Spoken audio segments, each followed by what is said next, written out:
Assalamualaikum warahmatullahi wabarakatuh. Kami dari kelompok praktikum biologi reproduksi akan mempresentasikan laporan mengenai analisis sperma rutin. Sebelumnya saya akan memperkenalkan anggota kelompok kami. Saya sendiri Azizul Rahman, NIM G1A018011. Saya Muhammad Firizki, G1A018039. Saya Muhammad Yudi Setiawan, NIM G1A018041.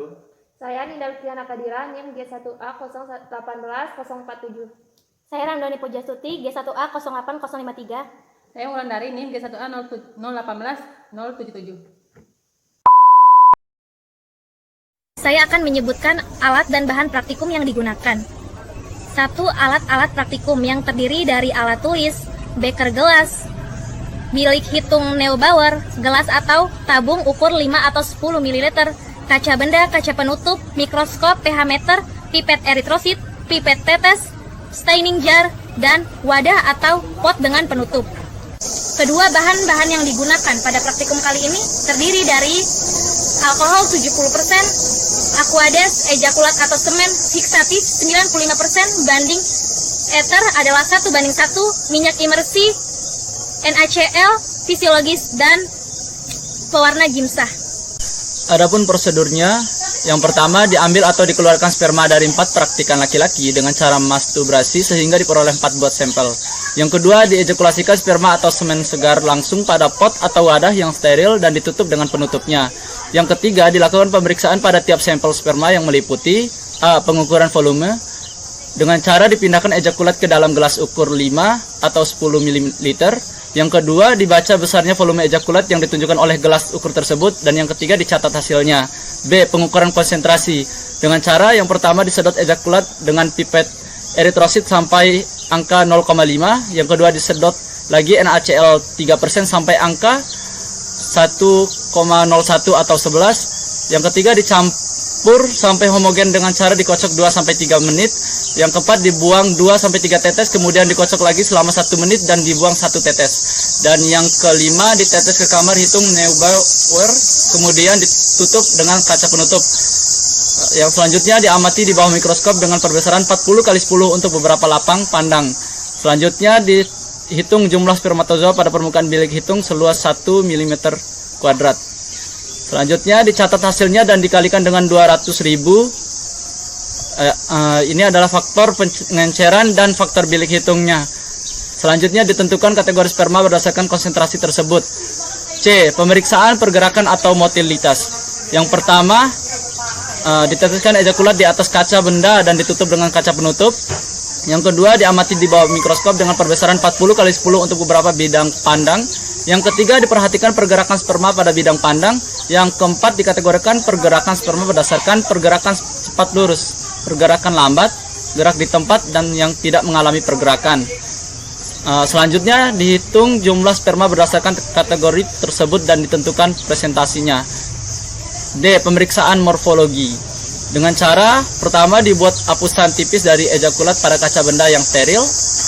Yang kedua, dikering anginkan. Yang ketiga, difiksasi hapusan dengan menggunakan etanol 95% berbanding ether 1:1 dalam staining jar. Yang keempat, diwarnai hapusan dengan pewarna gimsa selama 15-20 menit. Yang kelima, dicuci hapusan dengan aquades yang mengalir sampai terbilas semua. Yang selanjutnya, diamati hapusan di bawah mikroskop dengan perbesaran 10x100 dengan bantuan minyak imersi. Yang selanjutnya, diamati bentuk morfologi sperma meliputi bentuk kepala, leher, dan ekor. Selanjutnya, dianalisis morfologi sperma apakah normal atau abnormal. Dan yang terakhir, dihitung presentase normal dan tidak normal serta ditentukan kategorinya. E. Pemeriksaan pH. Dengan cara yang pertama diambil sampel ejakulat dan dihitung pH-nya dengan pH meter. Selanjutnya dicatat hasilnya. F. Pengamatan lain. Pertama, diamati dan diidentifikasi keberadaan darah pada ejakulat terutama ketika melakukan pengamatan dengan mikroskop. Yang kedua, diamati dan diidentifikasi ada tidaknya bakteri atau mikroorganisme lain. Dan yang terakhir, dilakukan pembauan pada ejakulat apakah ia berbau tajam, menyengat atau tidak. Catatan suhu ruang yang digunakan pada saat praktikum ini yaitu 18-24 derajat Celcius. Dengan alasan apabila suhunya terlalu panas maka sel spermanya akan rusak. Selanjutnya kita akan masuk ke hasil dan pembahasan. Yang pertama untuk sampel 1 yaitu memiliki volume semen total yaitu 1,5 ml. Untuk konsentrasi spermatozoa memiliki 18 juta per mililiter. Untuk bakteri tidak ada. Hal ini menunjukkan tidak adanya infeksi pada saluran yang digunakan. Untuk pH yaitu 7,5. Hal ini menunjukkan pH normal, di mana pH yang tidak normal itu di angka di bawah 6. Selanjutnya pergerakan sperma. Ada 4 pergerakan sperma yang kita amati. Yang pertama yaitu gerak lurus cepat, yaitu didapatkan 2 spermatozoa. Untuk gerak lambat atau tidak lurus didapatkan 86 spermatozoa. Gerak di tempat didapatkan 67 spermatozoa. Dan tidak bergerak didapatkan 82 spermatozoa. Nah, sementara untuk persentasenya pada gerak lurus cepat yaitu 0,8%, gerak lambat atau tidak lurus yaitu 36,29%, gerak di tempat yaitu 28,27%, dan tidak bergerak yaitu 34,6%. Selanjutnya kita masuk ke morfologi sperma. Yang pertama yaitu bentuk normal terdapat 6 sperma, sementara untuk bentuk abnormal yaitu 31 spermatozoa. Sementara untuk persentasenya pada bentuk sperma normal yaitu 16,2% dan untuk sperma abnormal yaitu 83,8%. Selanjutnya kita masuk ke kategori sperma, yaitu pada sampel 1. Yang pertama berdasarkan volume, di mana volume awal atau volume yang kita dapatkan pada praktikum ini yaitu 1,5 mili, sementara volume normalnya itu 2,5 mili, sehingga pada spermatozoa ini dikatakan abnormal sehingga dikategorikan sebagai sperma hipovolemia. Yang selanjutnya itu berdasarkan konsentrasi. Untuk konsentrasi seharusnya atau yang normal itu 20 juta sel per mili. Sedangkan yang kita dapatkan yaitu di bawahnya sehingga dikatakan sebagai spermatozoa yang abnormal, sehingga dikategorikan sebagai oligozoospermia. Selanjutnya itu berdasarkan gerakan sperma, di mana gerakan A plus gerakan B didapatkan 37%, 13%, yaitu kurang dari 50% sehingga dikatakan abnormal dan dikategorikan sebagai sperma astenozoospermia. Dan selanjutnya itu morfologi sperma, di mana bentuk normalnya 16,2%, di mana presentasi ini kurang dari 25% sehingga dikatakan abnormal dan dikategorikan sebagai sperma teratozoospermia. Dan untuk kategori keseluruhannya, sperma ini dikatakan atau disebut sebagai sperma oligoastenoteratozoospermia. Selanjutnya kita masuk ke sampel 2, di mana volume semen total yaitu 1,5 ml. Konsentrasi spermatozoa itu 18 juta per mililiter dan bakteri juga tidak ditemukan di sini. Dan untuk pH juga 7,5. Untuk pergerakan sperma, yang pertama gerak lurus cepat didapatkan 24 spermatozoa, gerak lambat atau tidak lurus didapatkan 36 spermatozoa, gerak di tempat didapatkan 29 spermatozoa, dan tidak bergerak didapatkan 18 spermatozoa.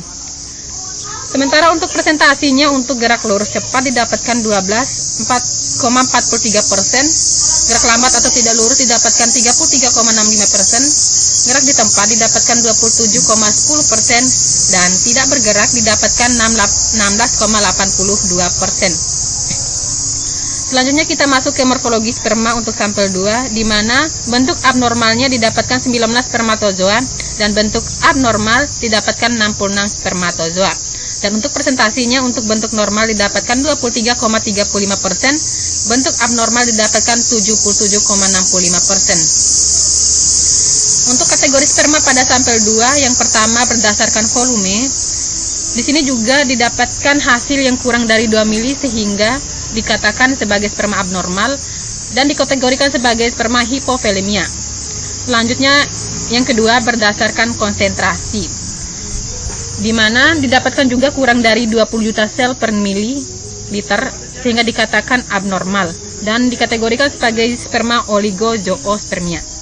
Selanjutnya kategori sperma yang ketiga itu berdasarkan gerakan sperma, di mana gerakan A plus gerakan B menghasilkan presentasi sebanyak 56,08%, dan ini lebih dari sperma yang ditargetkan, yaitu 50%, sehingga dikategorikan sebagai sperma yang normal.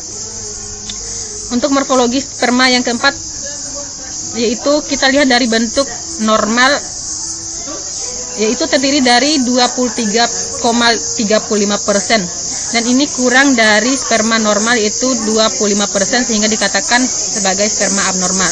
Dan sperma ini dikategorikan sebagai sperma teratozoospermia. Dan untuk kategori keseluruhan dari sperma ini yaitu disebut sebagai sperma oligoteratozoospermia.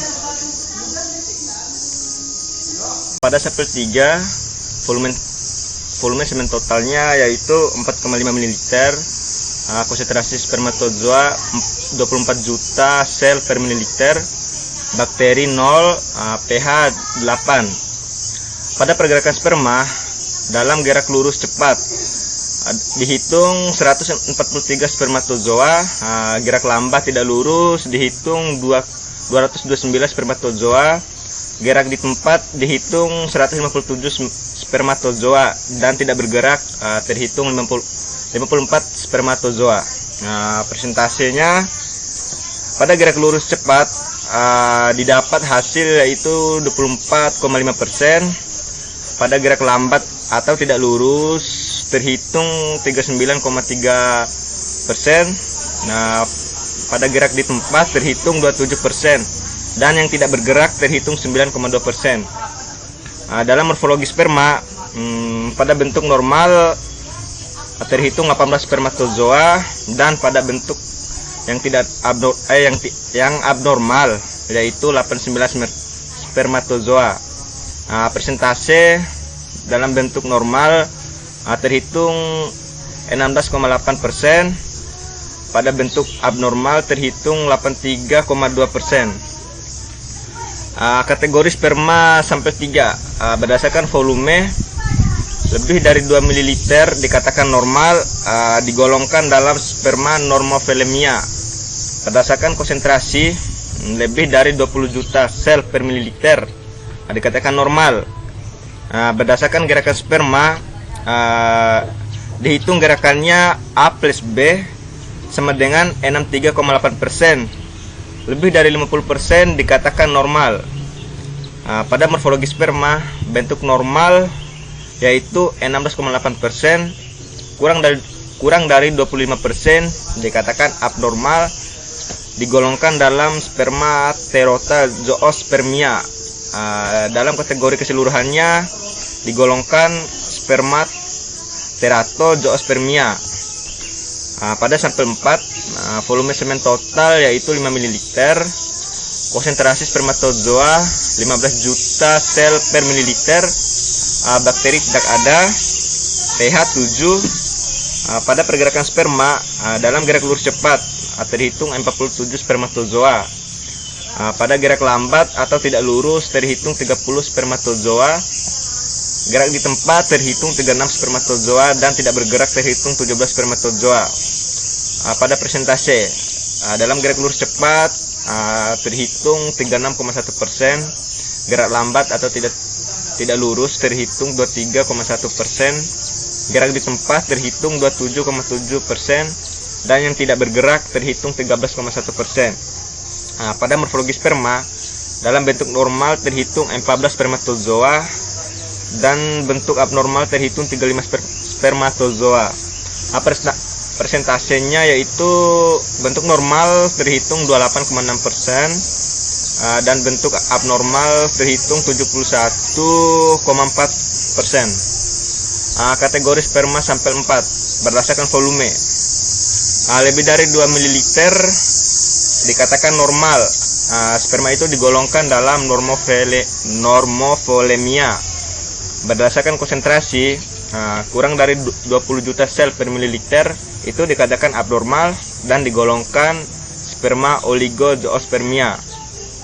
Berdasarkan gerakan sperma dihitung gerakan A plus B, yang dimana hasilnya yaitu 59,2%, lebih dari 50% dikatakan normal. Morfologi sperma bentuk normal 28,6%, lebih dari 25% dikatakan normal. Untuk kategori keseluruhannya yaitu digolongkan dalam oligozoospermia. Selanjutnya pembahasan mengenai hal-hal yang terkait dengan kategori sperma. Teman-teman pada sampel 1 dan sampel 2 seperti kita ketahui mengalami hipovolemia atau kondisi di mana volume semennya rendah.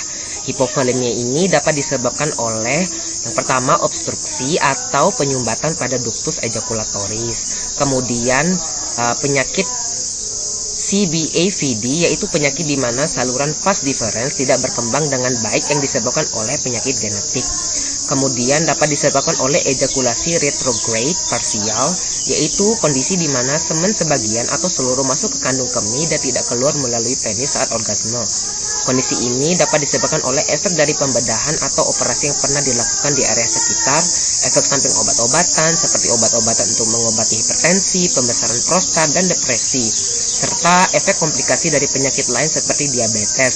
Nah, diabetes ini dapat menurunkan volume semen karena tingkat glukosa darah yang tak terkontrol dapat merusak saraf dan pembuluh darah. Kemudian ada Parkinson atau cedera saraf tulang belakang. Kemudian dapat disebabkan oleh masturbasi yang berlebihan dan defisiensi androgen yang disebabkan oleh faktor usia, minuman beralkohol, narkoba, zat kimia berbahaya, stres hingga kurang tidur. Nah, teman-teman, sampel 1, 2, dan 4 mengalami keabnormalan pada konsentrasi sperma yaitu di bawah 20 juta sel per mililiter yang disebut teratozoospermia. Penyebab zoospermia diantaranya yang pertama varikolel, yakni pembengkakan pembuluh darah yang dapat mengeringkan dan mengecilkan testis. Yang kedua ejakulasi retrograde dan antibodi. Nah, antibodi ini dapat menyerang sel sperma apabila terjadi kerusakan pada sistem saraf yang disebabkan oleh akibat operasi yang pernah dilakukan. Antibodi akan merespon sel sperma sebagai protein AC yang harus dilawan. Kemudian ada radiasi dan kemoterapi, kemudian testis yang tidak menurun, kemudian ketidakseimbangan hormon akibat stres, merokok, minum alkohol berlebih, narkoba, terpapar zat racun, hingga trauma pada testis. Selain mempengaruhi hormon, rokok juga merusak spermatozoa akibat kandungan dan radikal bebas yang dibawanya. Zat nikotin, karbon monoksida, dan sebagainya pada rokok merusak DNA sel dan memicu apoptosis pada sel spermatozoa. Kemudian ada cacat pada tubulus yang mengangkut sperma, penggunaan obat-obatan seperti terapi testosteron, penggunaan steroid anabolik, obat-obatan kanker, dan beberapa obat antifungi dan antibiotik. Kemudian ada bekas operasi, seperti operasi skrotum atau testis, operasi prostat, dan operasi perut besar yang dilakukan untuk kanker testis dan rektum. Kemudian ada paparan berkepanjangan bahan kimia industri, paparan logam berat seperti timah atau logam lainnya, suhu yang tinggi pada testis dan skrotum. Nah, suhu yang tinggi pada testis dan skrotum ini dapat disebabkan oleh kebiasaan seperti meletakkan laptop di atas paha, memakai pakaian ketat, dan sebagainya. Serta kualitas tidur yang buruk hingga jarang berolahraga. Nah, kualitas tidur yang buruk hingga jarang olahraga ini dapat menyebabkan hormon androgen kita tidak seimbang yang mempengaruhi kualitas sperma. Kemudian sampel 1 mengalami keabnormalan pada motilitas spermanya yang disebut astenozoospermia, di mana sperma yang bergerak aktif kurang dari 50%. Nah, adapun penyebab astenozoospermia diantaranya ada infeksi testis, kanker testis, dan operasi testis. Kemudian ada radiasi sinar X yang biasa kita dapat dari röntgen atau CT scan. Kemudian testis tidak turun atau disebut cryptorchismus. Kemudian varikokel, faktor genetik, kemudian konsumsi rokok berlebih. Nah, konsumsi rokok berlebih ini menyebabkan aglutinasi atau pembengkakan pada spermatozoa sehingga mempengaruhi pergerakan atau motilitas sperma. Kemudian umur. Nah, umur, motilitas berkurang di atas umur 45 tahun. Kemudian ada paparan zat kimia berbahaya dan blue light dari smartphone. Awas loh menggunakan smartphone. Kemudian ada pola makan yang tidak sehat, kebiasaan yang membuat suhu testis naik seperti sauna dan berpakaian sempit hingga meletakkan laptop di atas paha. Seperti tadi, kemudian jarang melakukan aktivitas seksual, demam dan antibodi, serta kondisi dan kebiasaan lain yang menurunkan konsentrasi sperma seperti stres, minuman beralkohol, narkoba, terpapar zat racun, trauma pada testis, kurang olahraga hingga kualitas tidur. Nah, semakin sedikit konsentrasi maka presentasi motilitas normal sperma semakin kecil pula. Pada sampel 1, 2, dan 3 berdasarkan morfologi sperma mengalami teratozoospermia, di mana jumlah sperma yang normal di bawah 25% dari total spermatozoa. Nah, penyebab dari teratozoospermia diantaranya yang pertama, varikokel, narkoba, merokok, konsumsi alkohol yang berlebih, paparan radiasi, paparan bahan kimia berbahaya, usia lanjut, kualitas tidur yang buruk, serta peningkatan suhu, di mana menyebabkan denaturasi enzim sehingga mempengaruhi morfologi spermatozoa. Untuk teman-teman yang laki, sebaiknya tidak mengonsumsi narkoba serta merokok karena dapat menyebabkan kualitas sperma yang buruk.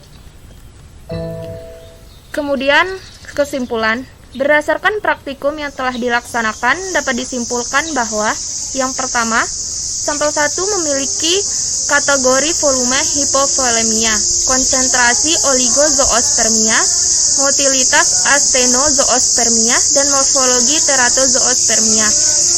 Kategori keseluruhan adalah oligoastenoteratozoospermia.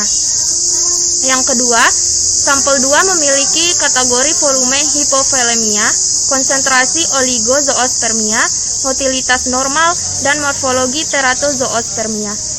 Kategori keseluruhan adalah oligoteratozoospermia. Nah, yang ketiga, sampel 3 memiliki kategori volume normovolemia, konsentrasi normal, motilitas normal, dan morfologi teratozoospermia. Kategori keseluruhan adalah teratozoospermia. Ini yang terakhir, yang keempat, sampel 4 memiliki kategori volume normovolemia, konsentrasi oligozoospermia, motilitas normal, dan morfologi normal. Kategori keseluruhan adalah oligozoospermia. Demikianlah presentasi dari kelompok kami. Wassalamualaikum warahmatullahi wabarakatuh.